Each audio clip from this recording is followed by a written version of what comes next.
seja muito bem-vindo, muito bem-vinda à Conversa Diária, até porque conversando a gente se entende, não é mesmo? E hoje aqui dividindo o microfone tenho a honra de falar com ele, é isso mesmo, nosso jornalista aqui da Diário do Brasil TV, José Eduardo Mantini. Seja muito bem-vindo, viu, por compartilhar o microfone aqui comigo hoje, para a gente bater um papo com o nosso entrevistado. Obrigado, Mara, é um prazer estar com você aqui, né?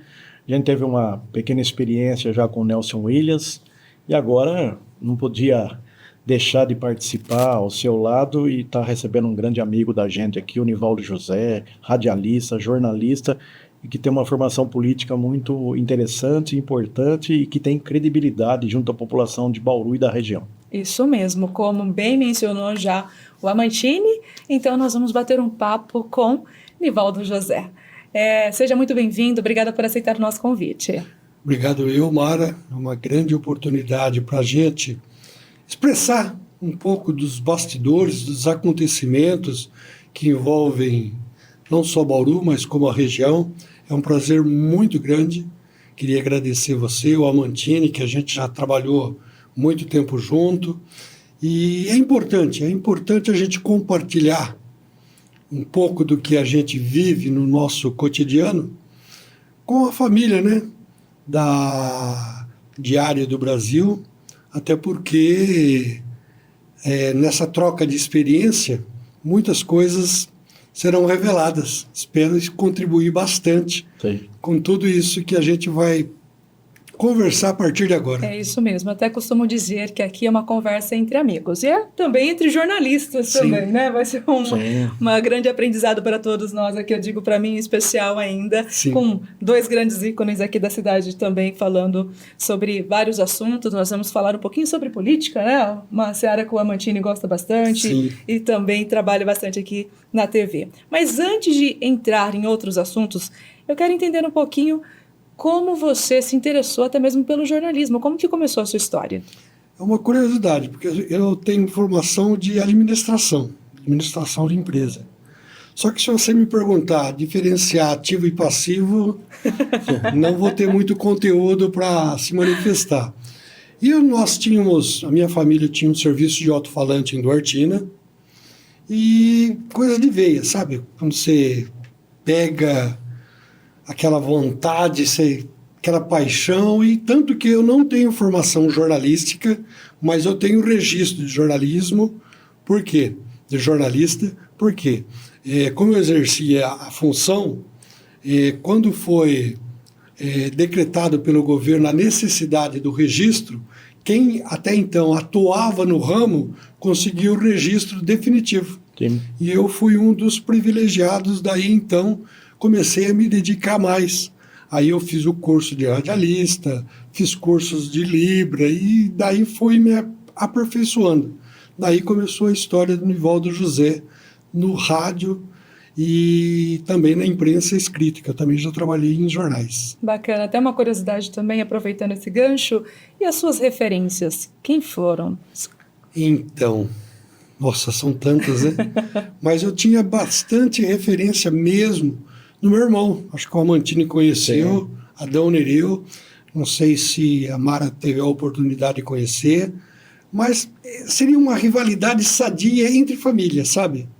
Um queria ser, assim, melhor que o outro. Eu lembro do Adão, quando ele começou a trabalhar, nós não tínhamos ainda o serviço de alto-falante, e era uma brincadeira de criança, a gente usava latinha de mastomate, sabe?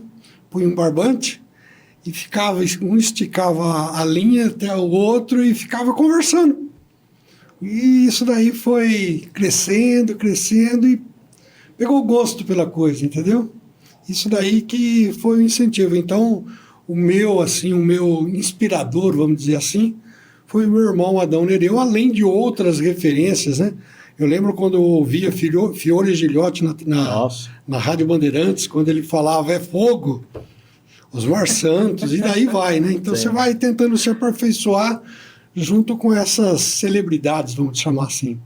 Tira uma curiosidade, né? Você tocou no assunto que a questão aí do sistema de alto-falantes que a família tinha em Duartina na época.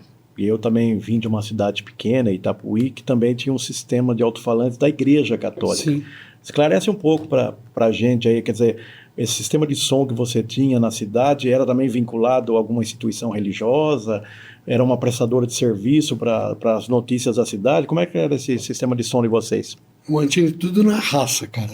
Eu lembro que quando o Adão saiu, era uma meia dúzia de caixas de som espalhada pelas principais ruas da cidade. Ou a principal rua da cidade, a Avenida São Paulo. Aí, quando o Adão veio para o jornal inicialmente, para o rádio, depois jornal e depois TV. Aí eu que fiquei à frente. E aí eu já quis expandir o negócio e ampliei para a cidade inteira, além de ruas paralelas. Cidade inteira ali dentro da área comercial, tá?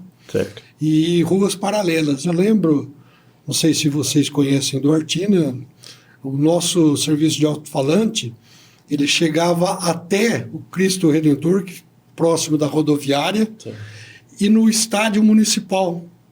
E nós, na época, nós fazíamos transmissões futebolísticas do Duartina e do Vila, que era uma rivalidade. É. Então, na época, não tinha muito recurso. Como que a gente fazia? A gente fazia por telefone. E como que era... Porque o Duartina jogava em casa e o Vila jogava fora, e vice-versa. É. Aí a gente ficava narrando, por exemplo, de uma outra cidade e torcendo para que alguém que tenha assistido o jogo lá na cidade de Duartina passasse próximo do nosso estúdio, pelo menos para falar, o Duartina ou Vila perdeu, ganhou, para a gente simultaneamente dar o resultado. E ninguém entendia isso. E isso que era gostoso do rádio, né? Isso que valoriza o trabalho. Pô, como é que você sabia? Você está lá em tal lugar, como é que você sabia? Não, a gente está com linha simultânea acompanhando o jogo aqui. Mas não era. Sim. Muito bacana, muito gostoso mesmo, prazeroso. É isso que faz do rádio, na minha leitura, com toda sinceridade, acho que o maior veículo de comunicação. Sim. Na minha leitura, tá? Sim, além dessa experiência que você menciona, tem alguma outra experiência que você lembra, assim, deve ter várias, claro, né? Mas marcante também para contribuir conosco sobre toda a sua vivência? Então, vou contar uma porque eu durmo ouvindo rádio, eu sou apaixonado por rádio. Teve uma passagem de uma enchente no Rio de Janeiro, que o pessoal, eu ouço a Rádio Tupi no Rio de Janeiro, e o pessoal não podia sair nem entrar, tamanho era a quantidade, o volume da chuva. E aí, como não podia entrar nem sair, tá todo mundo preso. E aí, o jornal deles começava à época, meia-noite. E aí, o locutor que estava lá, que estava de saída, mas não podia ir embora, inventou, dando a ideia lá, eu vou fazer um jornal ao vivo com ouvinte. Menina do céu, que coisa gostosa. E arrepiante, porque eu lembro de uma passagem, na Via Dutra, estava indo um taxista e uma pedra enorme enrolou e interditou a Via Dutra à época. E você precisa de ver o motorista, o taxista no caso, reportar isso. Tipo, não passa por aqui que não vai dar passagem. Sabe? Então isso eu tinha que dormir porque no dia seguinte eu entrava 5 horas aqui, eu trabalhava na Ouro Verde. Eu entrava às 7 horas, mas eu tinha que sair 5 horas de casa. Sabe? Eu não conseguia dormir porque estava tão eletrizante o jornal, sabe? Você querendo pegar aquelas informações.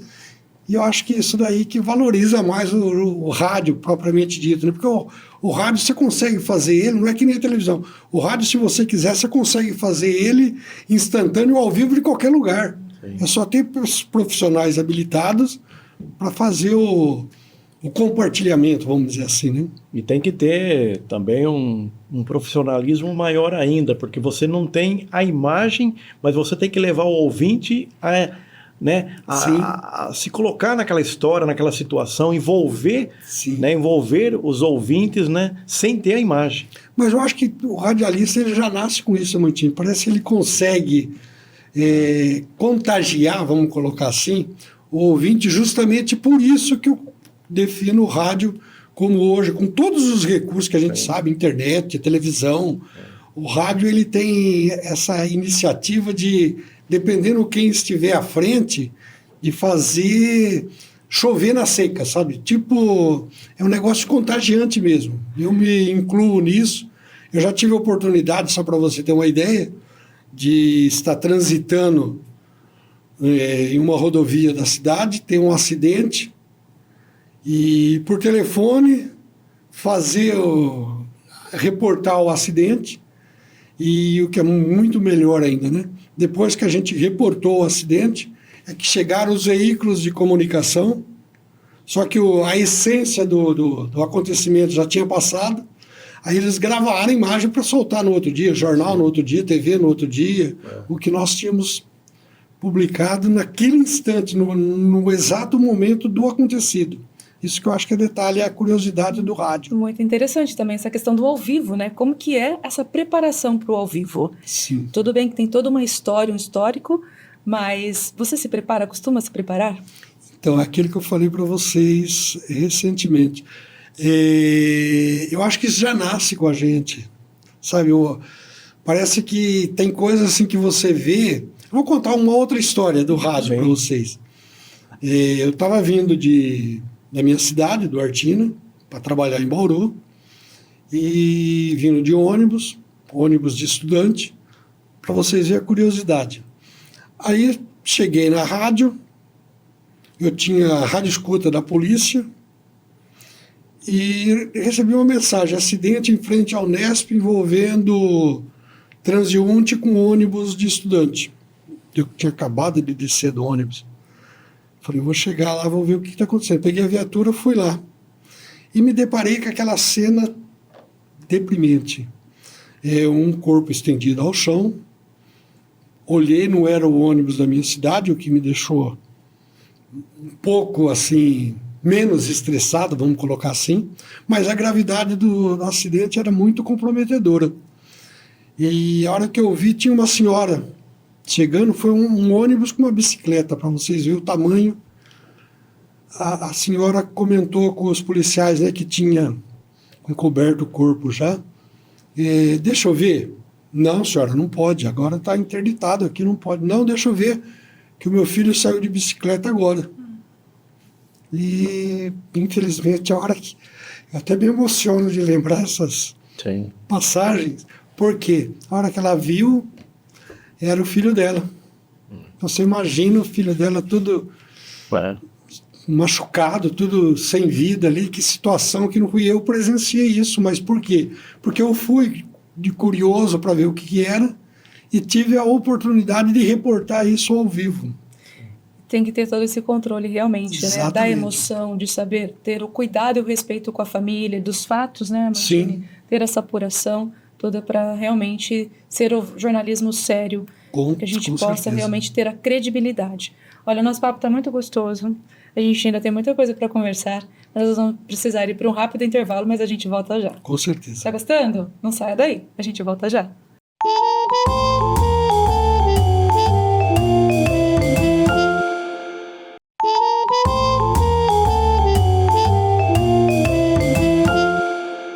E voltamos com Conversa Diária, conversando com Nivaldo José, jornalista, e também aqui ao meu lado, o jornalista Eduardo Amantini, ele mesmo que está me ajudando aqui hoje, né? Grande compartilhar Eduardo. As histórias aqui do Nivaldo José. E vamos já começar perguntando como que você, né, começou com a história do rádio, com o rádio, aqui em Bauru em específico. Sim. Como eu já inicialmente disse no bloco anterior sobre o serviço de alto-falante, eu vim em Bauru à procura de emprego, e eu lembro, acho que o Amantini vai lembrar, do Tobias Ferreira. Sim. E eu procurei o Tobias Ferreira em busca de uma oportunidade no rádio. A época era 710 Sistema Globo de rádio. Eu estou lá naquela ansiedade, naquela expectativa de conversar.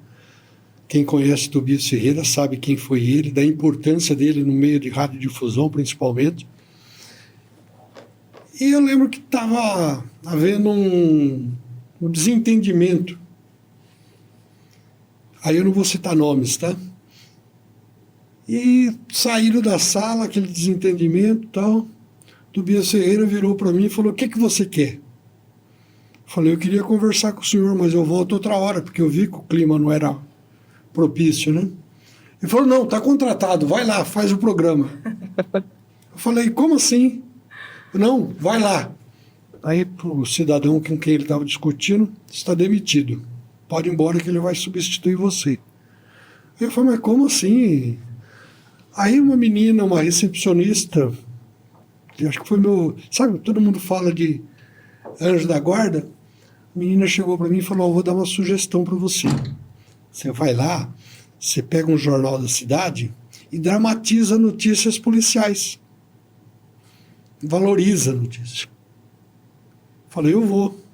Mas a tensão era tamanha que na sua autocrítica, e eu tenho muita autocrítica, a hora que eu acabei, eu falei, a hora que eu saí, a discussão continuava, vai lá no RH, passa lá, está contratada. Você pergunta novamente, como assim? Aí eu fui, aí você já vai se aperfeiçoando, né? Foi um teste no ar, né? Exatamente. E uma dificuldade, né? Que a gente... É aquela oportunidade única, vamos chamar assim. Sim. Surgiu, aproveitei. Não sei se os ouvintes aprovam, mas foi desse jeito que eu comecei dentro do rádio em Bauru. Legal, legal. História interessante, marcante. Você estava na hora certa, no lugar certo. Sim. Preparado, né? Sim, se preparando exatamente. e vem se preparando. Eu acho que Isso. o cotidiano, o dia a dia, todo dia é uma preparação. Sim, é verdade. E aí a gente foi se aperfeiçoando, né? Daí no dia seguinte a gente já começou a manter contato e aí vai... E fui pegando um pouco de credibilidade e fui adentrando num território que não era nosso, até porque não gostava de fazer a parte policial. E devagarzinho eu fui entrando na área política, no cenário político, que era o que eu mais me identificava, entendeu? Mas para mim chegar na área que eu atuo até hoje, eu tive que começar por um lugar que, na verdade, não era da minha área de agrado, mas faz parte do contexto, né? Sim, aliás, você tocou num ponto importante aí, né? Área política, credibilidade, e não só apenas na nossa área de comunicação, mas em qualquer atividade profissional, a gente sabe que às vezes demora uma vida toda para conquistar, para conseguir a credibilidade, né? E isso é fruto de ética, de responsabilidade social, de compromisso, de confiança. Enfim, hoje você é uma pessoa que goza, obviamente, de muita credibilidade e num meio que a gente sabe que tem poucos que têm esse privilégio, assim, porque a política por si só é uma atividade muito, às vezes, de não ter a fidelidade, a lealdade, o puxa-tapete, a falsidade, enfim, né? Podemos aqui falar um monte de adjetivos aí para tentar entender a política nos dias de hoje, principalmente. E você conseguiu, ao longo da sua carreira, além de fazer o que você gosta, obviamente, de ganhar a tão sonhada credibilidade, né? E gostaria que você falasse um pouco para a gente dessa trajetória para conseguir a tão sonhada credibilidade, que eu acredito que todos os profissionais, nas mais variadas áreas, mas principalmente também na nossa de comunicação, busca diariamente conseguir a confiança das pessoas que um dia após o outro pode virar notícia em algum momento. Eu acho, Amantini, Mara, eu acho que o respeito e a educação, eu acho que são os dois principais instrumentos para você atingir um objetivo. Eu vou contar algumas experiências que eu tive dentro do rádio, para você ver que a credibilidade a qual você se refere faz parte de todo esse contexto, mas sempre como estrutura a confiança, a educação, o respeito. Teve uma passagem do atual presidente Lula aqui em Bauru, e a gente recebeu a orientação do Palácio do Planalto que ninguém ia falar, o Lula não ia falar com ninguém. E eu, à época, estava na Auri Verde, e eu falei, como? O cara vai vir em Bauru, eu vou ter que furar, não tem como. E assim que no aeroporto aqui da cidade, desceu o avião da Presidência da República, Polícia Federal fechou, agente de segurança fechou, mas o que eu fiz? E aí eu devo a duas pessoas, a Estela, hoje atual vereadora, e o ex-prefeito Rodrigo Agostinho. O que eu combinei com eles? Na hora que o presidente chegar, eu não vou poder avançar, porque vai estar aquela parede na minha frente. Mas eu vou começar a narrar a chegada do presidente e valorizar a importância dele em falar com a gente. E aí, o que eu fiz? Eu saí daquele bloco de jornalistas, fui para um determinado ponto, combinado com a vereadora Estela, não sei se ela se recorda disso, mas ela deve se recordar, e também com o ex-prefeito Rodrigo Agostinho. E comecei a narrar. Nesse momento acabou de chegar no aeroporto de Bauru o presidente Luiz Inácio Lula da Silva, tal. Eu acho que seria muito importante ele falar com a Rádio Auriverde, porque nós estamos hoje falando para 200 mil pessoas, não só em Bauru e região, tal. E aí o Rodrigo Agostinho e a Estela Almagro fizeram o papel dela, que a gente tinha combinado. Falou, presidente, dá uma falinha rapidinha lá. E o presidente veio até nós falar com a gente. E aí veio toda a comitiva. E aquele batalhão de jornalistas todos atrás, né? Aí só quando você fica vendido, o que está acontecendo? Porque aí, no caso, eu que passei a ser notícia. Entendeu? Porque o presidente veio falar comigo, uma honraria, até profissional isso. Ele furou o bloco até da polícia, porque ele também tinha orientação para não falar com ninguém. Claro. E isso daí é combinado lá atrás, não é na hora, assim. Quebramos o protocolo, vamos falar assim. E isso foi um dos furos de reportagem que eu me sinto muito agradecido a esses princípios que eu falei para vocês. A educação, a credibilidade, a confiança e o respeito. Todo mundo teve a oportunidade depois de pegar uma fala do presidente, mas nós, à época, fizemos ao vivo, entendeu? E isso daí deixou a gente muito feliz. E você conseguiu criar um clima de como se estivesse ao vivo mesmo, né? Então, quer dizer, ele sentiu também numa sinuca de bico ali, falou, ele tem que falar agora alguma coisa aqui, né? É o aqui e agora, né? Exatamente. E é muito prazeroso isso, legal. Entendeu? Tem muitas outras experiências, a gente não lembra de tudo, depois que a gente participa, que a gente vai... Mas essa do presidente Lula foi uma muito prazerosa. Eu tive outras também. Também não vou citar nomes, tá? Eu estava trabalhando nos bastidores e tal, recebi uma ligação do senhor Paulo Maluf. Eu estou pela região, ex-governador de São Paulo à época. Eu estou aqui na região, queria passar aí na rádio, fazer uma entrevista assim assado. Você pode me receber? Opa, pode vir. Aí eu recebi uma informação que não era para receber o Paulo Maluf. E a pessoa que me passou essa informação pediu para... Como que você liga para o cara e marca sem falar com a gente? Eu falei, mas não fui eu que liguei. Realmente, não fui eu que liguei. E foi ele que me ligou, ele é uma autoridade, não tem como. Não, pode ligar para ele desmarcar. Aí eu fiquei pensando, como fazer isso, né? Aí 5 minutos depois, veio um telefonema. Aí a pessoa que tinha me censurado, vamos dizer assim, falou, não, pode fazer a entrevista. Tá bom. Mas eu vou falar uma coisa para vocês, uma experiência que eu aprendi. Paulo Maluf, uma referência.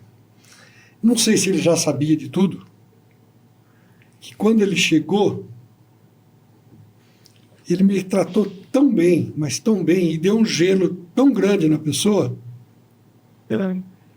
que a gente ficou naquela situação até incômoda, sabe? Porque eu sendo bem tratado, ele tratando todo mundo bem, parecia que era eu que tinha combinado com ele para dar o gelo. E não tinha nada a ver. Sim. Depois ele falou para mim o que tinha ocorrido. E é aquilo. Enquanto a gente pensava uma coisa, ele estava 10 vezes na nossa frente, entendeu? Tem sempre uma pessoa... Eu acho que vocês devem tirar as conclusões, o que deve ter ocorrido, para mim não entrar em detalhes. Isso são coisas de bastidores. Até pela sua experiência, né, toda a sua trajetória, para quem está começando na profissão, que mensagem, que conselho você deixa também que é importante para o ofício do jornalista? Então, eu vou voltar no que a gente falou também. Primeiro, simplicidade. Eu acho que a simplicidade é o principal instrumento que vai levar você lá na frente. E, com toda sinceridade, eu acho que tudo isso pode fazer com que um profissional hoje... planeja alguma conquista, né? Sonha em realizar algum sonho, ele se concretize com ele sendo ético. Eu acho que a pessoa tem que ser ética e começar pela simplicidade. E essa simplicidade, eu acho que vem de casa, acho que não aprende em faculdade. Não. Acho que o aprendizado que você tem numa universidade, ele pode te aprimorar, mas o beabá mesmo vem do berço. Então, eu acho que o pai, o que a mãe ensina para o filho, ele tem que pegar como referência para colocar em prática no que ele vai aprender como aprendizado da universidade. Ou seja, seria um complemento. E, a partir daí, eu acho que ele será bem sucedido. Essa pessoa, esse candidato, ele tem que começar com os princípios básicos. Educação, simplicidade, humildade e não querer atravessar ninguém. Porque, vou dar até uma alfinetada aqui, tá? O que a gente vê muito hoje são rostinhos bonitos, né, que já entra querendo atravessar tudo, já ocupar a janela do ônibus sem necessariamente ter passado pelo beabá, né? E isso daí, na minha opinião, eu acho que é os instrumentos que levam um grande profissional a se realizar na prática, né? Eu acho que é por aí. Muito bom. Olha, estamos caminhando já para o final do nosso bate-papo. Quando tá bom, o bate-papo acaba muito rápido, né? Sim. Martini, vou deixar você aí para fazer mais uma pergunta e eu vou na sequência para a gente já também, né, deixando a mensagem final. Bom, talvez você não saiba, mas ele também é um grande desportista, né? Palmeirense, né? Mas eu gostaria, claro que o time dele continua aí estando num bom momento, aí com 2 vitórias já na Libertadores. Não convincente, né? Sim, mas tá melhor que o meu time ainda, que é o São Paulo. Mas seleção brasileira, eu acho que é importante a sua opinião do momento triste também que está passando a seleção brasileira nossa, se preparando aí para eventualmente mais uma Copa do Mundo. Você esperava que há um ano da Copa a gente estaria vivendo aí sem um treinador e ainda com essa possibilidade até remota, mas existe ainda de não ter uma classificação garantida para a Copa do Mundo? Mantini, eu vou jogar essa responsabilidade na costa ou nas costas dos nossos dirigentes do futebol.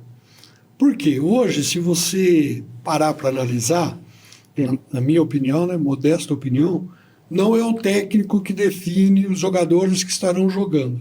Sim. Porque é inadmissível hoje você ver um Estevão, que também não está correspondendo à expectativa hoje da torcida palmeirense, mas seguramente é apontado um dos melhores jogadores do futebol brasileiro, ficar na reserva de outros jogadores que estão matando a pau na Europa, mas que na seleção brasileira não está entregando. Por exemplo, o Vinícius Júnior. Sim.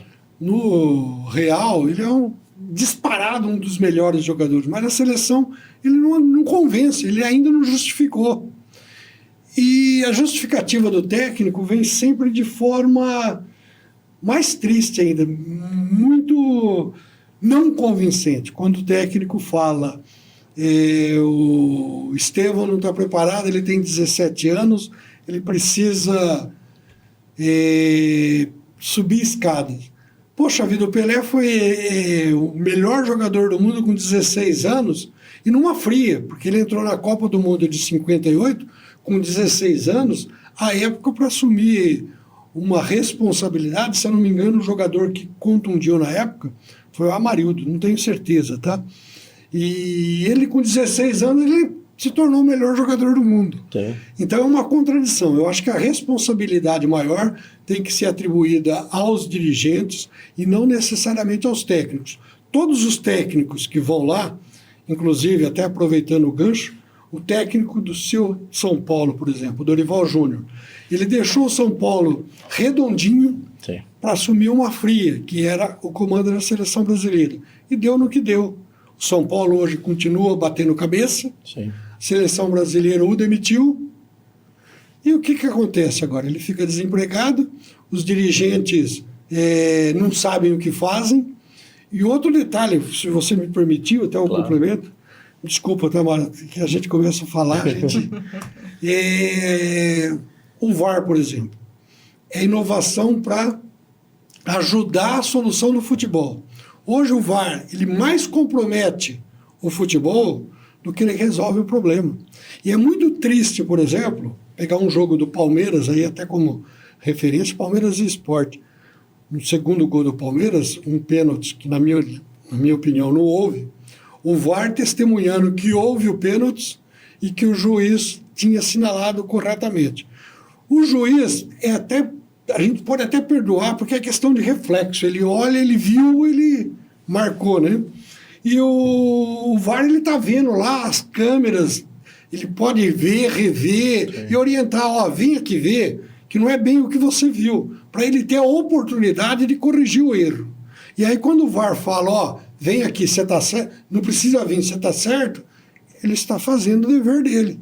E aí, o que acontece? Os dirigentes, eles se omitem, e quem são penalizados? É o juiz e também os dirigentes, os que estão comandando o VAR, né? Então fica muito vago isso, por isso que o futebol hoje está se tornando chato. Só para você ter uma ideia, terça-feira jogou o Corinthians, fui dormir às 9h30 da noite. Ontem jogou o Palmeiras, comecei a assistir o jogo que dava sono, fui dormir. Então perdeu aquela expectativa de futebol. Bom, como eu disse, o nosso bate-papo é muito bom, né? Bate-papo entre amigos, como eu já comecei dizendo aqui. A minha pergunta vai ficar para um próximo momento, porque realmente o nosso tempo aí já estourou.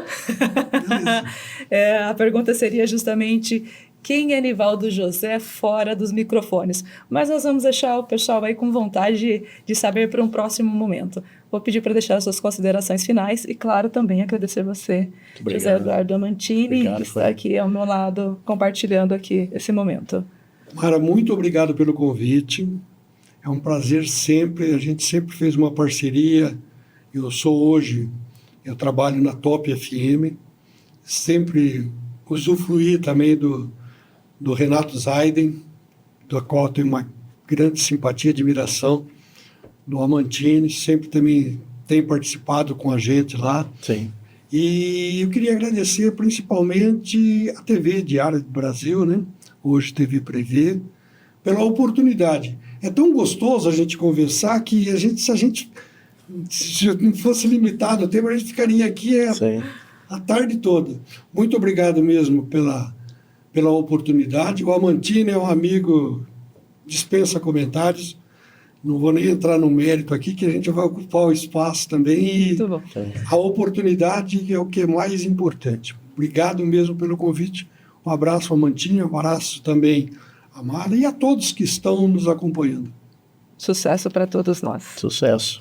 Saúde e paz. Saúde e paz. E a você, claro, o nosso muito obrigado por nos acompanhar até aqui e até o nosso próximo encontro. Super abraço. Tchau, tchau.